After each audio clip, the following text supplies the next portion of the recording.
The hashtag is to the point at Linda_Lela TV47KE. We'll be looking at some of the comments that you will drop us this evening. One thing I'll tell you for sure is that every other time I have heard this conversation about, just weight loss, most of the people are so interested because perhaps it's a journey that many people have walked, are walking, or are planning to walk. So that's exactly what we'll be looking at. And our point this evening, or our focus this evening, will be on how best we can tackle overweight and obesity. That's basically the journey of weight loss. And of course, we are just looking at equitable health strategies to this. And as I have mentioned, or earlier mentioned, we have medics right here, we have nutritionists, we have those ones that are more of nurse practitioners that are going to guide us as to how you can walk this journey. But equally, one of them doubles up as, the case study tonight, that she's been through that journey, perhaps still through that journey, and it is working just fine. Just why is it? Do you think that it would not work for you? This conversation comes at the backdrop of, a declaration by the World Health Organization that Kenya as well gets into that space of the many other countries that are obese. Why this? One would want to ask. We keep talking about the high cost of living, we keep talking about hunger cases, but still we are obese. What is this that informs the same? The latest published cross-sectional, that is household survey in the country, indicates that about 27% of the adult population is overweight or obese. What is even shocking is that they say by the time it's 2030, then of course we'll be looking at an extra, this trickling down to the level of children, a country that is obese. Perhaps we can change those statistics to something better. Hence the reason why I have with me this evening Anne Wamwiri, who's an aesthetic nurse practitioner at ANP. Thank you so much for creating time. What is ANP in full?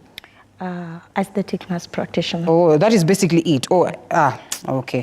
I thought it's something to do with the entity that you work with. What entity do you work with? Scene Plastics. Sorry? Scene Plastics. Scene Plastics. Yes, of course, we'll be getting to understand some more what that is all about. But as well, we have Dr. Lance Samayabi, who's a general laparoscopic. I got it right? Bariatric, yes, surgeon. These ones are tongue twisters, so you will forgive some of us. I'm sure most of us actually would not be able to, just pronounce this just by looking at that. Thank you so much. This one is another one that gives me the hardest of moments when I try to, pronounce. So today I'm going to try read it so well. Anesthesiologist. I got it right. Anesthesiologist. Oh, man. Dr. Amal Shatta, thank you so much for creating time. They'll be telling us what it is that they do and why we have termed it necessary to have them as we have this conversation of weight loss. This one is the easiest. This one is the easiest to pronounce. Of course, we have Mika Kibera, who's a clinical nutritionist. Thank you so much for creating time to be with us. Who is doubling up as our case study? Anne is doubling up as our case study tonight. And of course, she'll share her journey up to, this level where she looks all rosy, lovely, and more of a flower tonight. Thank you so much again, ladies and gentlemen, for creating time to be with us. Dr. Lance, shocking statistics, I would say. I haven't even mentioned basically everything that has been highlighted on this. But of course, the data clearly tells us that we have come to a point where then we need to see the importance of addressing obesity as a public health concern in Kenya. I almost labeled it, a national crisis, I'd say. Mm-hmm. Yeah. I think where we stand from is because being overweight and progressing to obesity actually predisposes you to many of the non-communicable diseases that you have. Yeah. Specifically high blood pressure, diabetes, arthritis of many forms, and also just a low self-esteem that leads to depression and things like anxiety disorders. Right. Yeah. What are some of the notable ways that one then can, speak and perhaps healthy ways or medical ways that we can get to address, obesity, to address overweight, or perhaps to walk that journey of weight loss? I think the entry point is usually just the weight first. Mm-hmm. You want to look at what other comorbidities someone may have. Are they diabetic, hypertensive? Do they have depression that could be causing body image issues? Are they having arthritis that maybe are requiring a hip or a knee replacement, or they're having chronic back pain. That's usually the entry point. Then once that happens, then what I usually say is weight loss is usually based on 3 things. The main one is still nutrition. I think Mika can speak about that later. Secondly is activity. So what's recommended for people above 25, usually at least 30 to 40 minutes of formal exercise, at least 4 to 5 times in a week. Okay. The other, lastly, which is also a big problem with our generation, is actually quality sleep. So quality sleep is not the amount of hours you've slept, it's actually waking up feeling refreshed. What this means is majority of us will actually go to sleep with our phones, so we tend to not have a moment where we are winding down. Yeah. And the next thing, the phone is next to you. So when you wake up in the middle of the night, you tend to look at the first thing and start scrolling and find that every time has gone. By the time you're going back to sleep, then you're not waking up quite tired. You will notice that when you sleep, you tend to wake up and uncover yourself.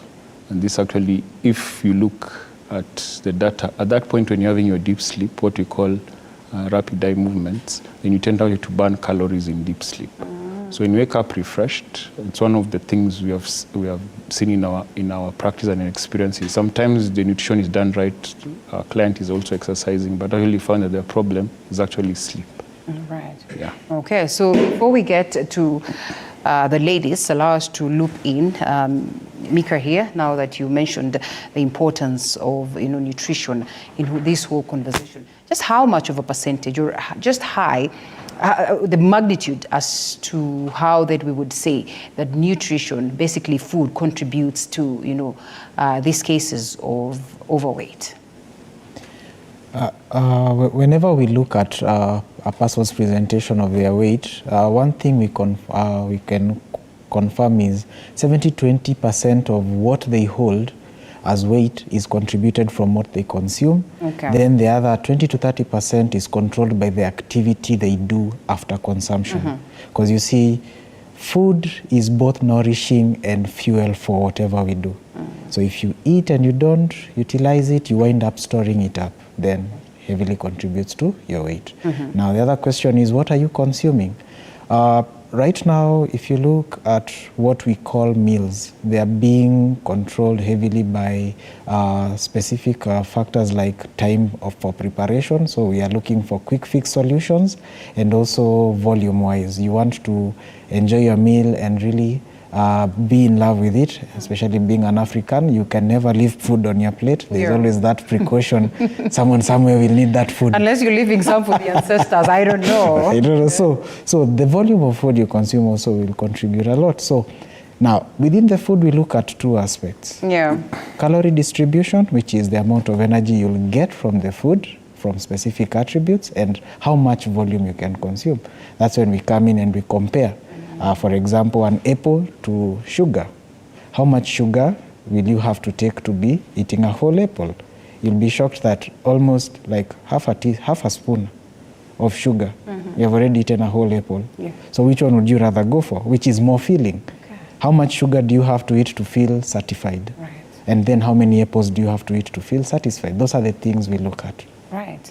Beautiful. So listening to the 2 of them, and just perhaps going back to your journey and where it is that you are today, would you agree that this is self-inflicted? That if we're going to be declared obese, if we're going to be declared overweight, that largely it is something that most people can manage, just that we tend to go a bit so hard on the questions of lifestyle?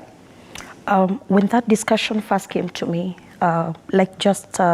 what Mika is sharing, it was too personal. Yeah. And I remember weight loss, for me, it was not something that I would even consider, because I thought I'm okay. But looking at the consumption, especially like in my case, I remember I'm a tea lover. Okay. I come from Central. And back then, when I did so, it's an issue. I used to take 10 cups of tea in a day, with 4 teaspoons of sugar in each. Ooh. And I remember when that discussion arose and my nutritionist told me, you know what, Anne, you are a medic, but you are not even living up to what we teach. Yeah. It sounded absurd at first, but come to think of it now is when I see where the consumption rate really plays a factor. Yeah, right. Okay, so here we are, and it's equally very important. I mean, because perhaps very many people are struggling with this, and it's not something that is rocket science. At least we all can contribute to the numerous journeys of people and to perhaps our very own journeys where we get scared. Just what is the essence of making sure that then you live a good lifestyle in this case? Because most of the people will tell you, but me, I do almost everything that I'm supposed to do. Why is it that this still happens? Is it always different for other people, or perhaps is it special for different people? Doctor? So it's different for different people. Yeah. Maybe, as Anne said, her journey was different compared to maybe mine or maybe Mika's. So we could be consuming the same amount of food, and we could be doing the same amount of exercise every day, but it might be different for different people. Right. Maybe I'll have to do more of exercising and more of reducing the amount of what I'm eating compared to another person. Okay. So it's different for different patients. Dr. Ari, can you confirm that it is different for different individuals? Because someone will tell you, from the same pot we eat, we work out with my husband every other day. I mean, I carry my snack, and actually my snack is not just, the kawaida snacks that you know of. I just slice my carrots here and there, and then I snack on them. Why is it that my husband appears to be okay, and I am not? Mm-hmm. Okay, so just to continue to what I told you, usually I told you we have an entry point of just your weight initially. Yeah. Then we base on those three things that we have discussed: the nutrition, activity, and the quality sleep. But now once we get there, now we ask ourselves, is there a genetic component that could be causing part of it? Mainly reducing what is called your basal metabolic rate, meaning when you're at rest, are you burning any calories, or you're just a storer?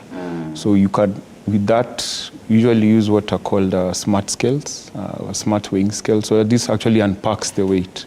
So for example, you want to find out what is your fat density, what is your protein density, what's your bone mineral density, your water content, and more specific, what is your basal metabolic rate. So with this, usually work with the nutritionist to know if the basal metabolic rate is low, then there are some nutrition food supplements I can say menus where they can be written by the nutritionist to enhance your metabolic rate.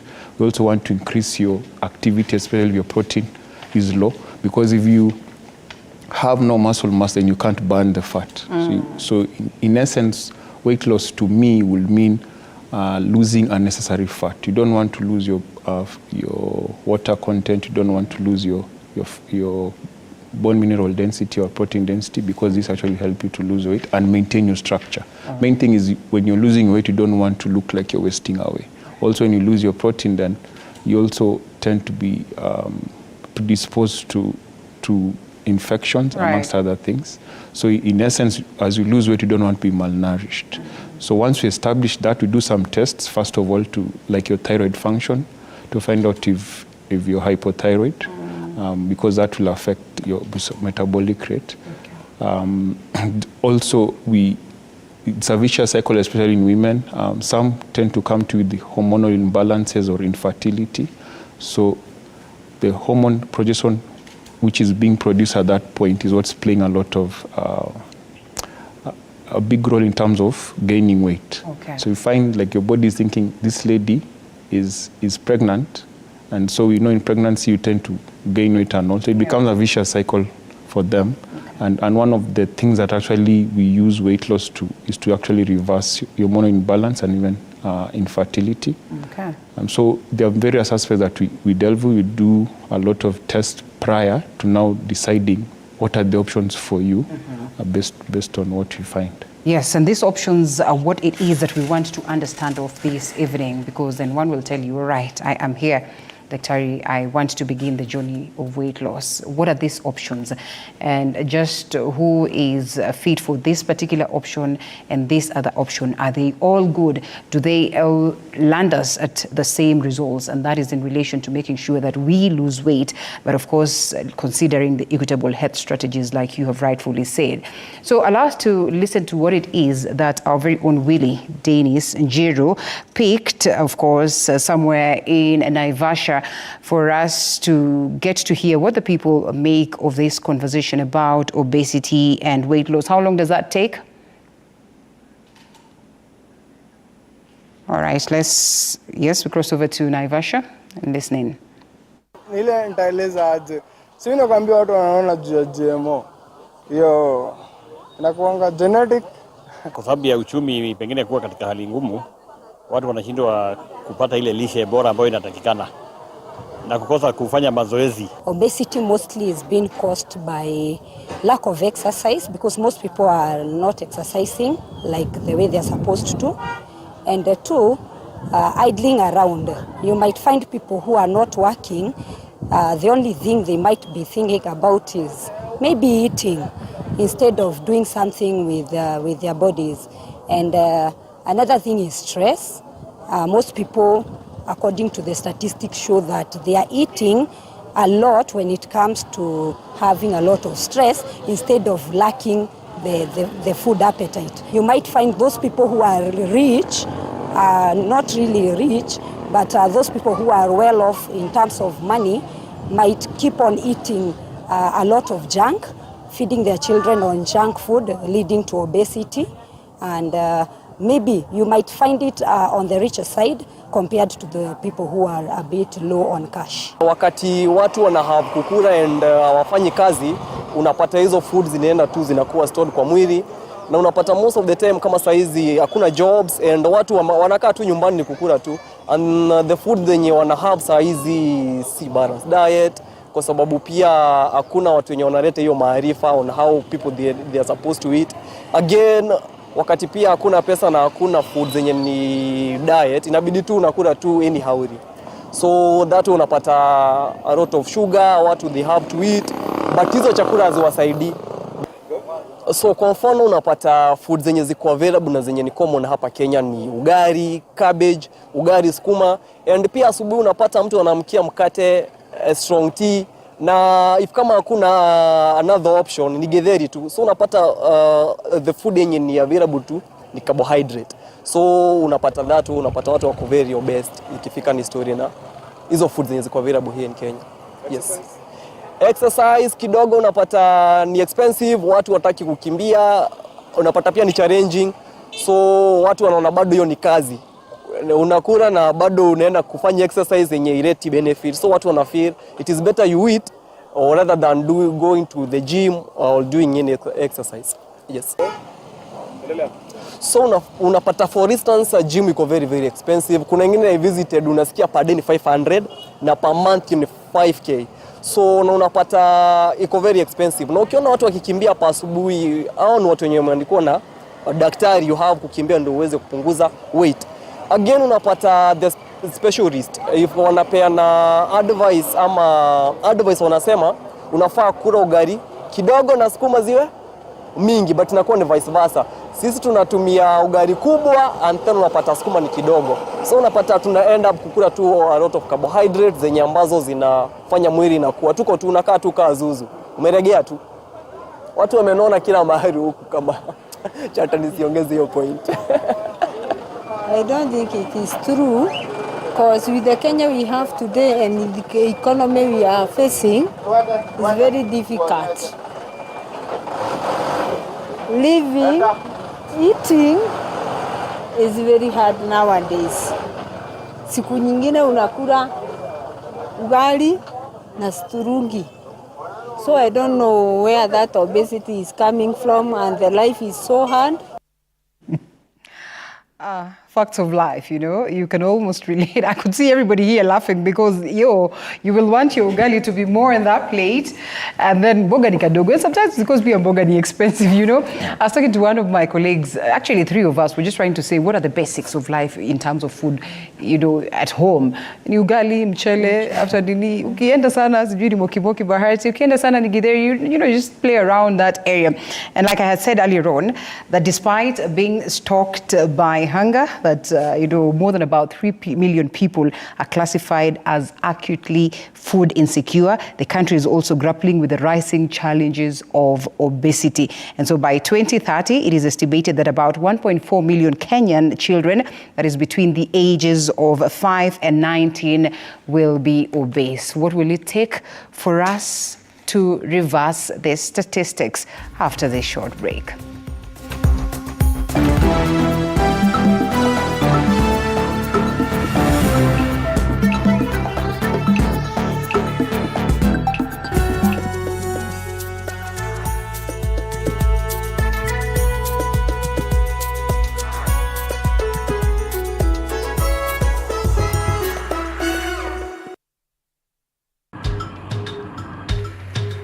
Na safari hii katika Mfahamu Kiongozi tutakuletea viongozi aina mbalimbali. Nikuwe na nisani kama 10 na pia nikuwe menua minibus. Minibus nikoniwa. Kushinda unaangalia simu ya mzee, soma Biblia ama ingia kwa washroom ujisugue mpaka nimetoa hivi. I don't know whether any of my children would want to get into the political field. Sijajua bado. Kila Alhamisi saa 1:30 kuendelea.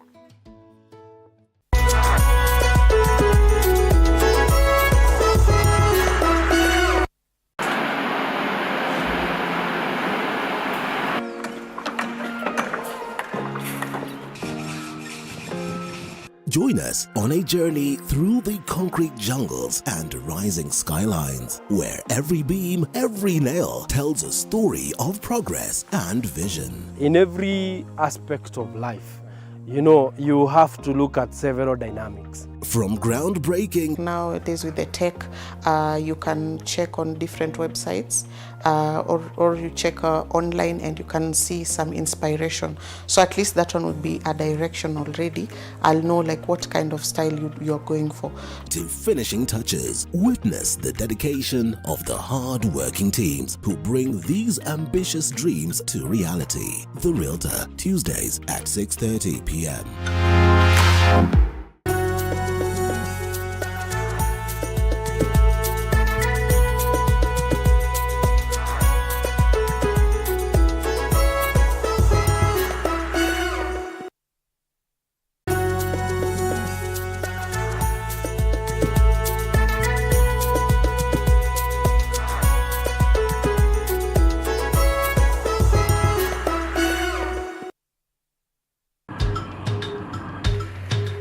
Na safari hii katika Mfahamu Kiongozi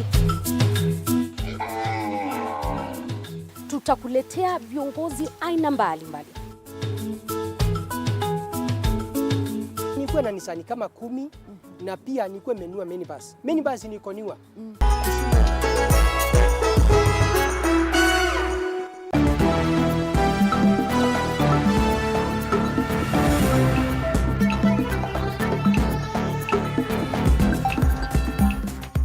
Well, you probably have been asking yourself, what do I need to do different so that I can shed off some weight, and not just shed off some weight, but in the right way. You have gymmed, you have eaten the right foods, you've tried dieting, you know, keto, the other person will tell you intermittent, you've drank this, you've taken this, but this does not seem to work. And then you conclude that perhaps this is just meant for other people. But then again, the doctors and the guests that I have this evening will tell you that it is possible, but just how? Once again, Annie Wamwiri is here with us, as well as Dr. Lance Mayabi, and we also have Dr. Amal Sata, and lastly, Mika Kibera, as we get into this conversation some more of tackling overweight and obesity. So, Daktari, what options are we looking at when, sure options for that matter? Because I can tell you for free, you go online and look at the numerous concoctions that you'll be told to take that actually do not get to work for people. Hence the reason why they just tend to give up. Yeah. Okay. So we have this client whom you've already done their weight, probably done their labs, found out if they have a comorbidity or not. So the thing is, first of all, is to get what the entry point to what you choose is the basal mass index, where it's a function of the weight and the height. Usually anything above 30 to 35 we prescribe you as overweight, and anything above 35 is obesity. So with this, also look at whether you're diabetic or not, pre-diabetic, hypertensive, having infertility, and whether your goal is to have a permanent solution. Because in terms of this, I tend to believe there's no permanent solution, just a matter of time. If you go back to the previous lifestyle, you can actually regain your weight. So once you get to this journey, it has to be for the rest of time. Yes, so you have to have a mind shift in totality. So there are two ways I tend to put it. There's non-surgical and the surgical option. The non-surgical option is usually the balloon.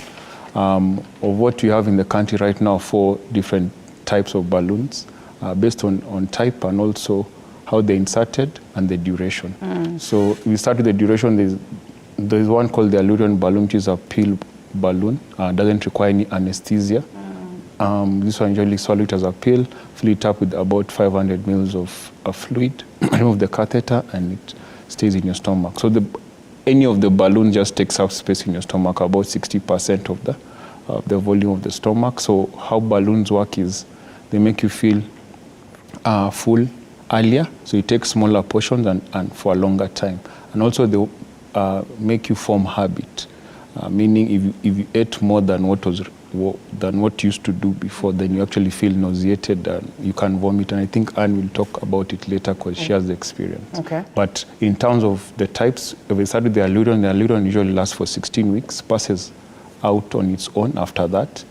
The second form of the balloons are the endoscopic ones, meaning we put them in with a camera and sedation, what we call procedural sedation. So I think Dr. Mal will talk about what that entails, because that's her area.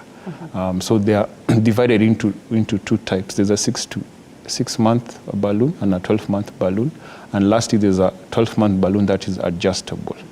So this based on what the patient prefers. There are some who say do not want to have any surgery done. So we assess and then decide, are we putting you for the 4-month one? Because people say either they cannot tolerate any anesthesia for some reason, or they do not want to go under general anesthesia, which we'll talk about in the surgical option. So that's where we put the balloon.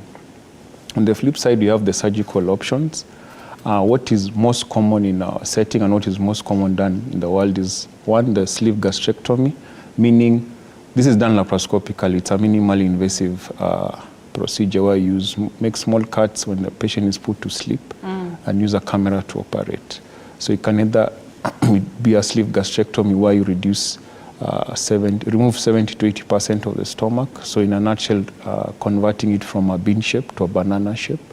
And the other one, which is commonly done, is also called the bypass.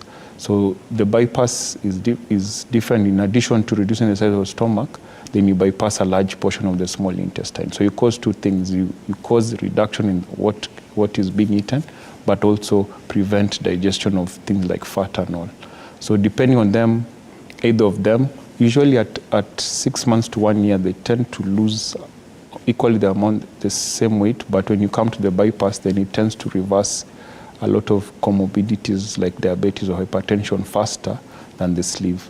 But I usually say with the sleeve done well, then you tend to be almost equal outcomes within the same time. The only disadvantage of the surgical options is you have to look at what are the long-term side effects. With that, you're able to gauge them, because like the sleeve gastrectomy, you for both of them you may require to be on supplements, but for the bypass you'll have to be on supplements for life. For life. Yeah, so those are things to consider. Amongst other things like complications where you have a leak where you joined the intestines or cut through, and and having malnutrition, especially with the bypass, and something called the dumping syndrome, where the food passes very fast through the stomach, which has remained and causes them to feel dizzy, weakness, and it can be quite bad for some people. So those are the options that are available. So in this case, all this talk about balance your diet or intermittent fasting, I don't know, keto and all that, do they not feature anywhere, under the non-surgical? What exactly? I mean, workout. Mika here will tell you eat this portion and all that. So, in my opinion, most of these diets are fads, meaning there's no one diet fits all, and I think Mika can concur with that, meaning the assessment you do even before you choose an option is quite important. Like he said, nutrition makes 70 to 80% of actually of weight loss. And I've told you there's no permanent solution. It's actually just a matter of time. Okay. Meaning if you just went back to what you were doing before, then you tend to regain that weight over time. Yeah, but I think Mika can give a better answer to that. Okay. Yeah. Mika, will come to you, because then I also want to understand, after going through all these procedures, do you again still live life, making sure that you work out? Do you still live life making sure that you eat well? Ama, once you're done with that, it's a whole different affair and life moves on. You can eat your burger, you can eat whatever, you can overeat all you want, but you can't overeat because then you instance that somehow. But anyway, before we come to you, Mika, so that you can tell us more about nutrition, then we have Daktari here. Daktari, you come in at this very point where then we're talking about the options that are available, in the sense that, it is surgical, it is non-surgical. At what point do you come in terms of making people die before they realize that they are actually alive? So anesthesia is a very important part when it comes to any type of surgery. It can be non-invasive, it can be invasive. So what we normally have is sedation, as what Dr. Mabi said. Sedation, we also have regional anesthesia, then we have general anesthesia. So sedation is basically what is done for endoscopic balloon insertion. So when you do sedation, you are basically relaxing the patient, keeping the patient calm. Okay, wow. And it is not a painful procedure. So you keep the patient calm, and then you just make sure that the patient has very little or no memory of what has happened during that procedure.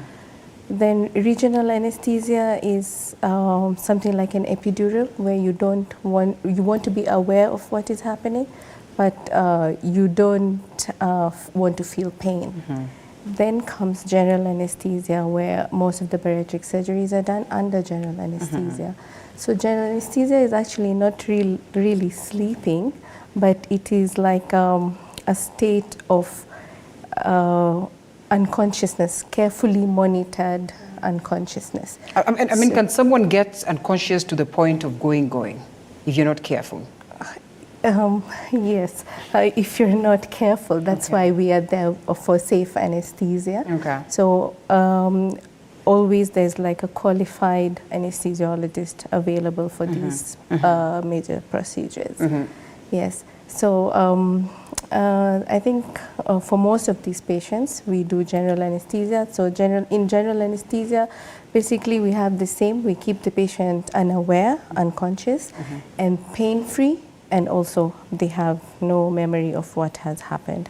So have you encountered any common complications that would come along with that, any form of risk, and especially at this point when we're talking about bariatric surgery, and just how then do you get to handle them? Because I want to believe that these cases are in existence, and I have seen patients who say, can I just go through this process without having to undergo that, in as much as most of the medics would recommend for that? Yeah. So obesity itself, it comes with many risks, many challenges. So when we think about anesthesia, the main, not the main, but we are worried about the airway, breathing. We're also concerned about the cardiovascular issues. So for most of these overweight patients, we are worried about their airway. Okay. So there are some anatomical changes which happen for these patients. So we have a lot of lingual fat around the mouth. We have like a larger tongue volume, and then also the neck becomes shorter in these patients, more muscular. So very difficult for neck movement for these patients. The neck has, usually they have a lot of adipose tissue around the neck, around the chest, around the abdomen. So it becomes very difficult sometimes for ventilation, intubation. So I think for safe anesthesia, what we normally do is we try to anticipate.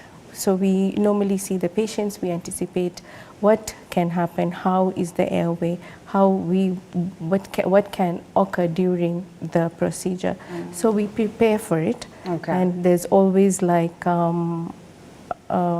difficult airway like guidelines, like what we follow through. So we have adjuncts, airway adjuncts like laryngeal mask airways, which is very easy to use if you are unable to intubate. If you need to intubate a patient, we have video laryngoscopes, fiber optic bronchoscopes, which makes it easier now to do those things. So yes, in an overweight patient, it is difficult, but now things are made easier. We try and make sure that things are safe. Okay. Yeah. All right. Before we come to you, Mika, briefly, Anne, Dr. perhaps will be telling us just how then he recommends that this is the right procedure that you should go through, because sometimes people come there green with minimal understanding of what they expect. If there is anything that they understand, perhaps it's just what they have read online. But where then does an aesthetic nurse practitioner come in this particular case, even as you walk us through what it is that you went through, or what it is that you picked as an option? Okay, so when we talk about entry point to a person who does not know what options are there, they come green. They will actually equate weight loss to some jabs that are given every single month. And they will ask you, can I be getting this every month? So the first thing is to educate, like just a very basic education. And this is based on, number one, so-and-so, XYZ, you want the weight loss program, or you are intending to have the weight loss program. What do you have in mind? First of all, getting to know what they know, so that you can be able to know at what point you come in. So the first thing that I will always ask them as an entry point now, before they get to Daktari, is how much weight do you weigh right now, and what is your desired? Why desired? There's what they have as a picture in the mind, but then there is what is possible with even any option. So being able to merge the two conversation now brings a chance for a comfortable appointment scheduling. And this is now where we are able to tackle it at my level, what they know, what understanding they have, what is real from Daktari, and now at the point that it will be about us giving the solution. What part do they play? Because in the weight loss, there's what the team can do, but there's so much that you have to do. So are you willing? An individual. Yes, as an individual. Because the minute the two do not correlate, trust me, the outcome is somehow not always 100%. And that is now where Mika comes in. There's a lot of change that has to begin. And this starts from a normal talk between me and them. Like, why do you want this program? Why do you want the change? Is it for aesthetic reasons? Is it for condition, because you have conditions and all that? So first of all is understanding what this person wants and what they know, and then we build it up. Okay, all right. I'll still be coming back to your story and what option it is that you picked.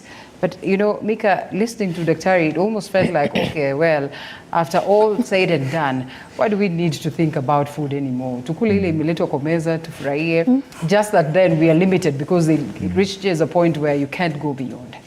What is the essence of nutrition then thereafter? So,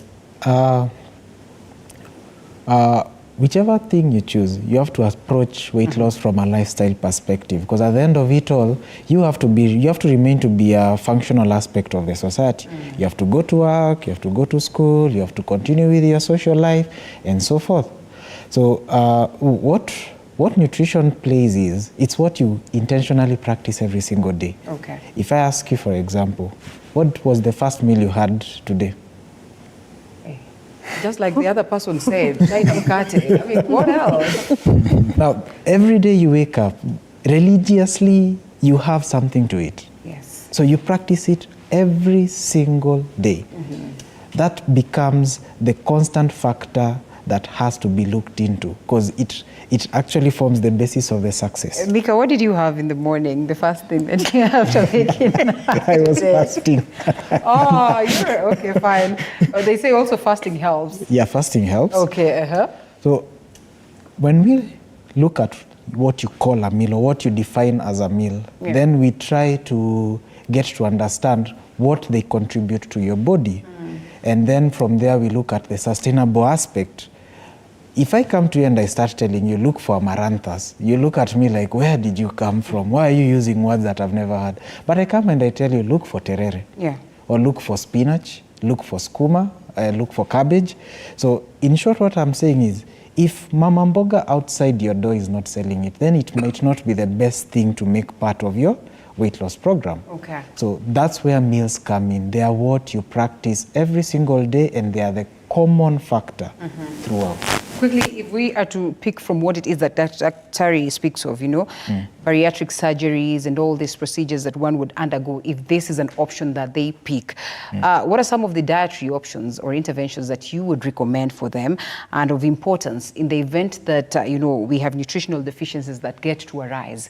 What would be your advice to them, and what are some of the strategies that they would employ? When you come to us and you're in consult with us, even if you choose to do the procedure tomorrow, we'll tell you, we want a preparation period which helps us to understand you a bit more. So I follow a system called MEAR, which is simply what motivates you versus what you eat, how active you are with it, and then how you rest. Okay. Because the motivation is what is psychological. Right. Like Anne said, physical presentation, anesthetics, or a bit more something to the other side of physiology. Maybe you want to expand your family. Maybe you want to lose weight for the main purpose of reversing a few conditions, lifestyle conditions like diabetes type 2. You want to manage hypertension a bit better and so forth. Even arthritis. You'll come to a doctor and they'll tell you have to lose weight to alleviate the pressures on your joints. Okay. So what motivates you to lose weight? Then that becomes the goal. Okay. And we write it down, because it's not weight loss for the sake of weight loss. Then we look at what you eat, what you practice every single day. Then what activities are you comfortable doing with them? Note I'm saying activities, not exercise. An activity is something you have to do. When you get into the studio, you have to walk around. Yeah. Whether you like it or not, it's something you're doing. So if you're not comfortable walking around, even if I tell you to go to the gym, go lift weights, go running, go climb Mount Kenya, will you be in a position to do it? So it starts with your day-to-day activities. Then finally, your rest. Most of the muscle repairs happens when you sleep. Okay. So if you do not sleep, the muscles are not repaired, and they are the primary furnace that get to burn up all the energy you're consuming. Yeah. So if you have a surplus of the fuel food, that's what gets stored as extra weight. So if your furnace is always faulty, you never get to lose weight, because every time you wake up, the body is in crisis. I need to repair my muscles. I need to repair the muscles. So it becomes what Doc said, a vicious cycle. So that's where it all lies. Well, Dr. I know they have mentioned how then they come in, but just how important would it be for you to collaborate with these other healthcare professionals, and especially in making sure that your patient then gets the desired results? So what we have noticed or known in my experience as a weight loss surgeon is, one, your nutritionist has to actually understand what nutrition is for the patient and how to tailor-make for him or her. Yeah. Secondly, you have to have a good anesthesiologist to give you the required type of anesthesia safely, with the expertise for that. Thirdly, sometimes even with your assessment, you might, usually the people who will take care of the patient once you've from the start, during the surgery, and sometimes after, like Anne does. There has to be someone who understands what the concerns could be. Because some people could actually fall off the program because they could be having social issues, which we have actually encountered many times. The people who will come and are not even told their spouses, come hiding, because there's a lot of stigma around obesity still in our country. And some cultures actually wonder, hey, why are you losing weight? You know, like the way when you start losing weight, then they start saying, have you fought with mzee?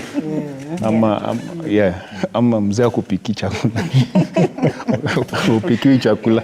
So such cultural aspects are still going on currently, and there are many times we have to actually reach out outside this space of the people who come to see and see with their support system at home. And they also, we have actually done procedure on clients and actually found that they're actually on psychiatric drugs, and some of them are actually what are contributing to the weight gain. So sometimes just taking a sit back and finding out in totality what else could be happening. Some people might not open up to you as a doctor, might open up to the nurse, sometimes to the anesthesiologist, and be able to just, you want to have your ears and eyes on the ground most of the time so that you increase the outcomes, so that they're able to achieve their goals and achieve it well, yeah. All right. I hope we have some photos of Anne here, so that when we say that she is our model today or our case study today, then perhaps it will make so much sense for the many people. What option did you take? Ulikula tu vizuri uka diet, na unaendelea bado ku work out? What exactly? For me, it was a little bit different.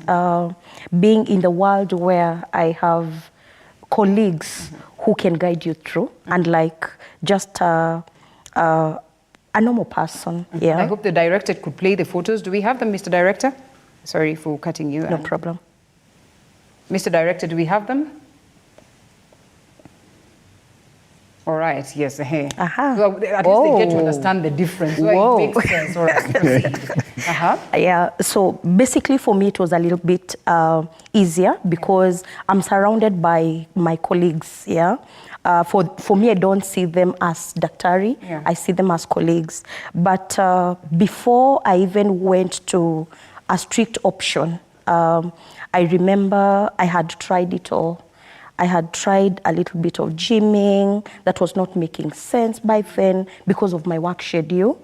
I had tried OMAD, you know, 1 meal a day. But then when I realized that I'm eating, I eat at night and I eat properly. Yeah. So at the long end, it didn't make a lot of sense. And I remember encountering now Mika as my nutritionist. And the first thing he made me aware is my caloric intake and my consumption. By that time, I was actually in an office setup, still in the cosmetic world, but now at the management level. So mine was about just being served food, being served tea, and all those. And when Mika actually gave me the data, I was consuming 3,200 calories, and I could only burn 460. Okay. So the difference was being stored as fat. And that is where my journey was. And I realized in terms of the options, what was available. I needed to go for something that will make me put in the work as well. And I went for intragastric balloon. Wow, it was not easy at first. I had to do as well a lot of research. Oh Lord, I remember that time. I almost puffed out of my boat. Yeah, I think at that point I weighed like 110 kgs or something. Thereabout, yeah. I won't ask you what you are right now, but yes. I mean, the photo is... Right now, actually, I'm below 80. You can nice. bet, yeah. Nice, okay. The last we did, I was, I think 75 point something. Nice. So it's actually a journey. Right. So that was my option that I took. Okay. And that was after a lot of research, also on my end. Okay, preoperative assessment, even as we come to a close, in making sure that, we address this and optimization or in obese patients. I know you have mentioned that theirs is a different story when they're undergoing surgery. So preoperative assessment is important for any surgery. It's not only for obese patients, it's for all patients. Preoperative assessment is done. So usually for these patients, we are worried about complications, risks. So we do a proper preoperative assessment of cardiovascular system, respiratory system, and some blood works. When we do for cardiovascular, we normally do an ECG and an echo. So ECG and echo, we normally try and see if there is any underlying abnormality which we've not found out before. So when we go in for the surgery, we know that the patient is fine prior to the surgery. Then most of these patients have respiratory issues. They have what we call obstructive sleep apnea. So we know how to prepare ourselves for later on post-operatively. So we make sure that we do all the assessments like blood works, and also just a physical examination of the patient is important. So as we said before, they have a different anatomical, physiological, they have different changes. So we need to be aware just so that we anticipate, we know what we would see when we are in theatre. Okay. Dr. Lots of myths and misconceptions, associated to this conversation of weight loss and through surgery for that matter, which is actually what we have focused on much more this evening. I mean, just how do we get to address them? How do we get the people confident that, first of all, maybe it's not as expensive as it may sound, or perhaps even if it's expensive, eventually you get the results. And of importance, what are some of the advancements that we're actually looking at, in terms of emerging trends as to this? So the thing when it comes to about the cost, sometimes what you want to look is the long-term aspect of your health. If you look at certain studies that have been done worldwide, actually, if you did a bariatric surgery for someone who's either pre-diabetic or becoming diabetic or hypertensive, then you end up saving up to $10,000 per patient. Right. By the time, for example, if you're going to get a knee replacement or a hip replacement, that's about 700 to 800,000 shillings. That's around the same amount you'll use for surgery, and about half of that for the balloon. If you look at the trend where we are going, it's becoming more minimally invasive. We're actually having an endoscopic sleeve that's actually started being offered elsewhere in the world. Hopefully we'll also introduce it here so that you'll have no scars, still done at general anesthesia, but it's through your mouth with a camera. There's also what are called adjustable bands, meaning to turn and just reduce the size of the stomach, but you can adjust it from outside. Though the outcomes are not promising as was thought earlier, amongst other things. But I think the main push is to try to become as minimally invasive as you can going forward. All right. Yeah. Okay. Time is moving very fast. It's already 30 minutes past the top of the hour, and I'm told that we have to be out of this place completely. There's one person who's watching and says, kindly give me their number. I don't know whether we're going to give all numbers. Another person is saying, hello, watching from Kariobangi. I have struggled with weight loss for the longest of time. I look forward to a moment where this will be a game of the past, and numerous other cases that we cannot go through. But nutrition, as we close it, how important is it for you to walk that journey of being nutritionally okay, in as much as we are always taught of that, but we do not, especially after having undergone a surgery that is a lifetime-changing surgery? It's not a one jacket fits everyone affair. You need to understand that whatever you call a meal is not what I will call a meal. Right. Whatever you need to power your body is not what I need to power my body, and so forth. So when we do the procedures, we work with each client individually, and we take the individual approach because we want to understand what do you do within your 24 hours. What is it? Something that is acceptable and manageable versus what is out of your reach. Right. As I said, I prefer working from your kitchen. I prefer working from what you can access outside your gate versus looking for exotic items to try manage your weight loss. And the main reason we do an individual approach is we want to follow you up so that by the time you start talking about deficiencies, we have already seen them and countered them.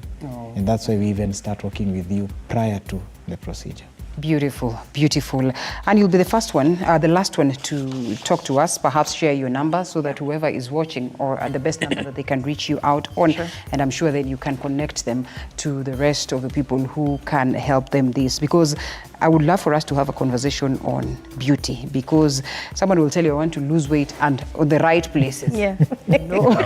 So how do I lose weight on the right places as you close?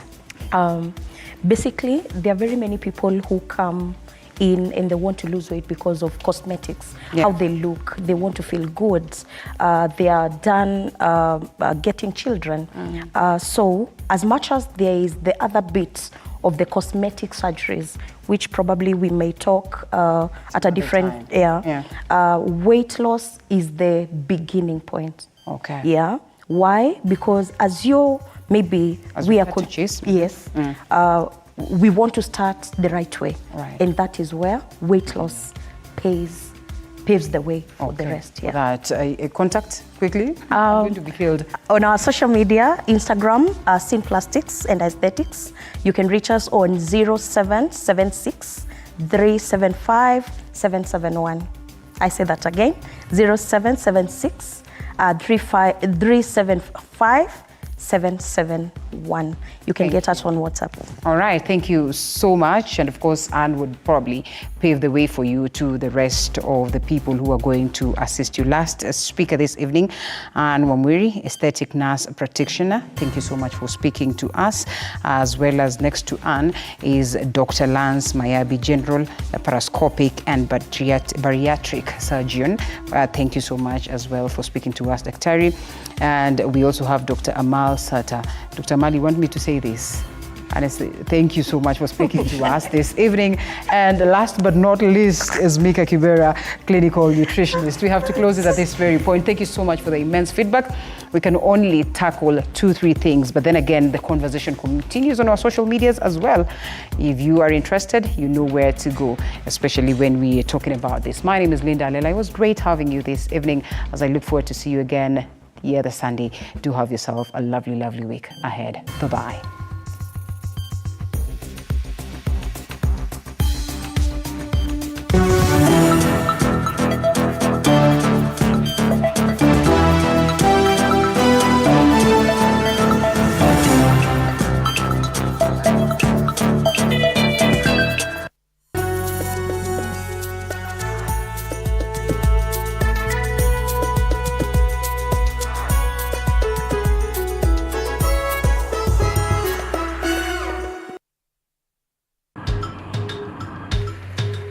Na safari hii katika Mfahamu Kiongozi tutakuletea viongozi aina mbalimbali. Nilikuwa na nisani kama 10